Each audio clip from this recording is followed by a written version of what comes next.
কচ্ছিদে তচ্ছুতং পার্থ তয়কাগ্রেণ চেতসা কচ্ছিদ জ্ঞান সম্মোহ প্রণষ্টস্তে ধনঞ্জয়। হে পার্থ, তুমি কি এই গীতাশাস্ত্র একাগ্র মনে শুনছ?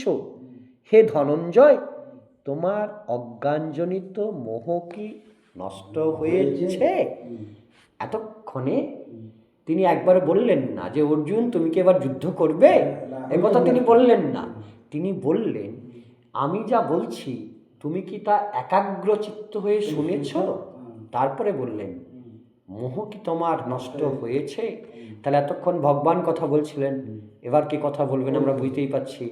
অর্জুন বলবেন। অর্জুন কি বলছেন?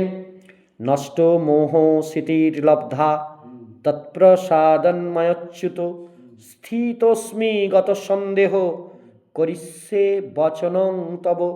অর্জুন বললেন হে অচ্যুত, আপনার কৃপায় আমার মোহ দূর হয়েছে এবং আমি স্মৃতি ফিরে পেয়েছি। এখন আমি নিঃসংশয় হয়েছি, অতএব আমি আপনার আদেশ পালন করব। তাহলে স্মৃতি কিন্তু তখন ছিল না। গীতা জ্ঞান পাওয়ার পরে তিনি স্মৃতি ফিরে পেয়েছেন।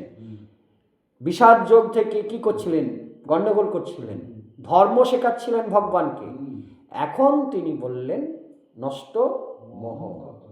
আমরা প্রথম যখন আলোচনা করি সেই জন্যই বলছিলাম বিক্ষণে মোহ যায়।